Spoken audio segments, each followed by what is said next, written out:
going to kick off this program today, and I got a good story, Dean. I got a song too. And are my eyes working? Oh yes, your eyes are working. Oh, I'm still winking and blinking. Oh yes, you're winking and blinking. You're able to flirt with the girls. Well, that's the important thing that I want to make sure I can sing too. Well, while your mouth's working fine. Well, as long as you're pulling the strings. Oh, well, you don't worry about my part. I'm taking care of mine. Chesley, we are so happy to see everybody today. We are Wholesome Communication. I'm Karen. And I am Chesley. C-H-E-S-L-E-Y. I'm not Chelsea. Oh, I know you're not Chelsea. Some people call you Chelsea. And I'm not. I'm Chesley. Chesley, C-H-E-S-L-E. We got it. Okay, Chesley, we're not going to deal with that. Well, we have a Bible story today that is really important for us today. I thought it was just for those folks. Oh, it's not just for those people in the Bible. There's some great truths for us. Even from the Old Testament, oh yes, even from the Old Testament, there are some great truths. And that's what we're going to find out today. So you just get ready for your story. And look, do I get to sing? Oh yes, Chelsea, you're always going to get to sing. That's important. I know because they love you. Oh, I know everybody loves you. In fact, if they could vote, they would have you sit down. Chesley, I am sitting down. You know what I mean. They want to hear me. Well, Chesley, that's what's happening right now. It is you. You're getting to sing now. So what are you going to sing? Not theme song. You know what it is. Oh, this gospel train is chugging up the track. Chugging up the track. It's chugging up the track. This gospel train is chugging up the track. Chugging toward the glory land. That's right. This gospel train is chugging toward the glory land. And let's see, what is it? Gonna see Jesus, yes I am. Gonna see Jesus, yes I am. Gonna see Jesus, yes I am. Up in the glory land. Yes, we get to go and see Jesus up in the glory land. Now we know that other people want to go too. Can they go, Chesley? Oh, yes they can. Get on board this gospel train. Get on board this gospel train. Get on board this gospel train down to the glory land. That's right. Now then, our story is taken from the Old Testament. Do we still read that? We still read it. It's got some good truth. This one today we especially need. And it's from the book of Genesis chapter 3. And what are we going to talk about today? Well, the title of our story day today is Interruptions, Bad Company, and Choices. Oh, that sounds kind of interesting. Interruptions, bad company, and choices. Okay, what is it now? Just get into it. Tell me all about it. Well, Chesley, you know, God had created, he had Adam and Eve here, and he had a beautiful garden he had made for them, and it was just perfect. And did it have fruits and vegetables? Oh, the Bible said God planted the trees there. It was just a beautiful place, and the weather was perfect. There was no sin there. Everything was fine. Oh, can we go there? Well, we're going to tell the story, and we'll learn about that, what happened. Beautiful, beautiful garden there. Everything was just right, and Adam and Eve, had their time with God. He came and talked to them. I think that would just be terrific. What was it like? What was it like? Well, it was beautiful. Not was it beautiful, but it was so pleasant and calm, and it was just pleasing to have the Lord there. And he had all this provision for them. And he said, now there's just this one rule that he had. And just one rule. I would like that. Just one. Only one. He said, all of these trees here, all these wonderful fruits and things that you are to eat, out of all these trees, I think they tasted good. Oh, I'm sure it was good. God wouldn't make anything bad. It was so good. And he said, you can just eat of all these except right over here, the tree of the knowledge of good and evil. Do not eat of that. And why not? Did it taste sour? You know what, there's going to be sour. He said, if you eat of that, you will die. No, I ain't going to eat it. Not me. I wouldn't touch it. Well, you know what? That's the thing what he had in mind. Don't eat it. He said, you'll die. He said, I want you just eat of all these others. There's plenty here. And so that's all they had to do. I think that's just great. And so they just did it. Or just kept doing it. Well, they kept doing it until one day Eve was out there in the garden. And is she just looking around? Was she just dreaming? I don't know if she was dreaming or just, it was so beautiful. It was probably just very easy to get taken away by just looking at it. And all of a sudden then, she had company. Oh, I like company. Well, usually we do like company. But here was this serpent. No, you're talking about a snake? Well, back then, now this serpent, he was upright. But we'll learn more about him later, about what happened to him. But he walked upright, and he said, is it true that God said you can't eat from that tree right there, the knowledge of good and evil? And he said, that's exactly true. She knew what God had said. There wasn't that she didn't know. She knew exactly. And she said, oh, that's right. We can't eat of that. But said, but all of these others we can have. And so she knew what God said. She knew exactly what God said. And said, you know what? He said, if we eat of that tree, he said, we will die.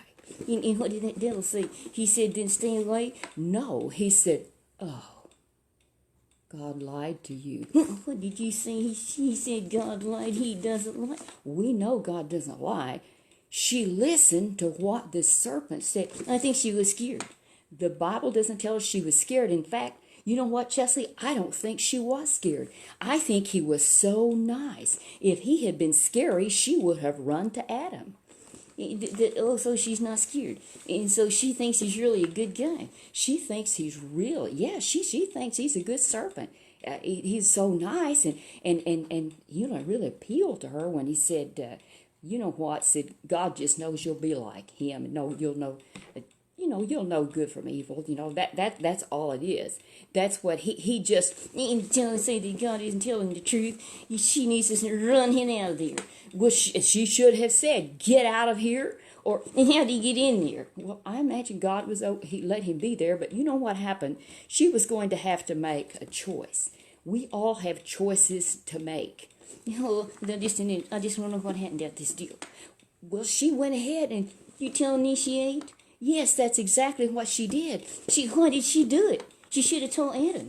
No, she didn't call Adam, and she should have just said to him, no, we cannot touch it. But instead, she looked at it, and it looked really good. It looked really good. And you know what? It didn't look dangerous. And the devil, that old serpent, he was watching.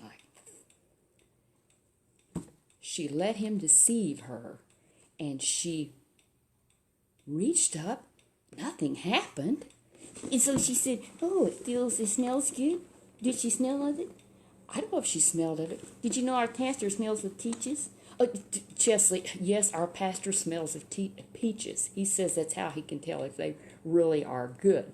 If he's listening today, he will hear about this. But anyway, Chesley, we need to get on with this story. She ate, and she dropped dead.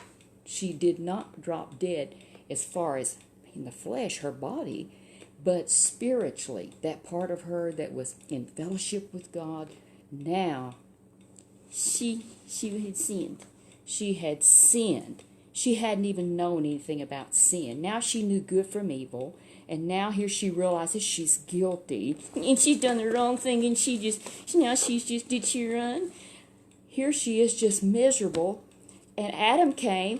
Was he looking for her? He probably was, just out around, just wondering, I want to go see where Eve is.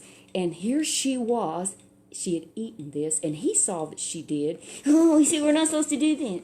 The Bible doesn't say that he said, oh, we're not supposed to eat of that.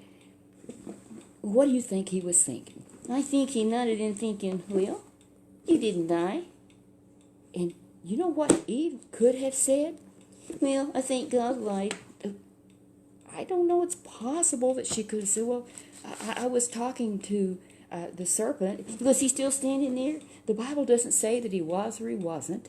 But let's say if he was, he'd probably looking there and laughing, knowing that they had died spiritually. Now they were guilty. And now, was they scared? I think they were. I know they were. Because when God came in the evening, he came to see them, and he was walking in the garden, and Adam and Eve, what did they do? Did they tell him we did something we shouldn't have? The right thing to have done was to have confessed. But sin made them feel so guilty, because they were guilty. They were guilty. but they needed to confess to God, tell him they'd done wrong. And finally, Adam called out, because God was calling to them. He said, Adam, where are you? And he said, well, we're over here. We're scared. Why are you hiding? We always have great fellowship. And then he had to admit, God already knew, because he knows everything. And he wanted to help them. Oh, now they're in a real fix. What's going to happen to them? He knew that it was that old devil. And I believe that old serpent was standing there. And you know what God said? I'm telling you something, old buddy. You're not going to die with this. That's exactly what he said to him. You know what? He said, going forward, you're going to crawl on your belly and you're going to eat dust. Oh, they don't sound good to me. It sure ain't going to taste like good fruit. It won't taste like that good fruit for sure. Oh, my. It was a horrible thing. Now, the Lord said, because now you have eaten of that tree of the knowledge of good and evil that I told you not to, you're going to have to leave the garden. Oh, now what's going to happen? Well, Chesley, it had been so good for Adam. He had the privilege of cultivating, working there in this beautiful garden. And now, the Lord says, you're going to be cast out of this. You have to leave, because we do not want you to eat of the tree of life. That we don't want you to live forever like this. And so what happened? They had to leave. Did he be forcing out? They were forced out. And then all of a sudden, here was an angel that had a flaming sword. It was just going round and round. They couldn't get back in. It was impossible. It was totally impossible. They couldn't get back in. I don't want you in there where the old devil is. Well, no, we don't want to be around that. But here's what we need to know. How does it affect today? How it affects today. We still have choices to make, and we still have interruptions. You notice that Eve was doing a good thing. She was just walking in the garden, and she was going to choose a fruit to eat, but she wasn't going to choose from the tree that she wasn't supposed to. But she had an interruption. And are they always bad? Interruptions are not always bad. Sometimes we get a knock on the door, our doorbell rings, or we get a phone call from somebody that we haven't heard from in a long time and that we've loved and cared for. And we're so happy. Oh, that is such a good thing. But sometimes there's bad company that comes up. And they want us to do the wrong thing because they are. That's often what it is. They're doing the wrong thing, and they feel bad, and they don't want to feel bad alone. As one man used to tell us, misery craves company. They don't want to do it by themselves, and so they see if they can get somebody else to do it. And then they feel better. Well, they feel maybe, well, at least I'm not by myself. So we make choices, and choices make us. Is that what Pastor said in Sunday school? You said he did. This morning he was talking about this, about choices, and I thought that's what our story is going to be about today. This goes right along with it. So we'll have interruptions. Somebody may interrupt us. It may be good or bad, but we need to be ready to always make right choices. Bad company is we need to influence them. And what if they could feel like we don't have any friends? We may not have as many friends, but I want to be God's friend. That's what I want to be, and make good choices. And remember, we make choices, and they make us. All right, Chesley, you get to go to bed now. You get to go to bed. I don't get stuffed in that trunk. And I got something to talk to you then. Well, what are you going to talk to me about? You're just stalling. No, I heard you went on a trip. Well, we did. Chesley, that was a week ago or more. That was back on my birthday. And you know something? You went to Sundays and ate. Yes, we went to Sundays and ate. Who's telling you all of this stuff? June did. June? That's somebody I graduated with, and she knew about this, and now she told on me. She sure did. She told on you. You didn't take me. I'm hungry. Chesley, you are made of wood. You cannot eat. Now you tell everybody goodbye, and you're ready to go to bed. Let's just tell the truth. I'm not ready to go to bed, and I don't like being stuffed in trunk. Chesley, it's all going to be fine. Oh, yeah, through you, you're going to church. Yes, good night, Chesley. We'll see you next time, next Sunday afternoon. We'll see you, Chesley. If I haven't died, if I haven't been eating up thy termites, Chesley, no termites are eating you. Goodbye, Chesley. We love you, and we'll see you next time.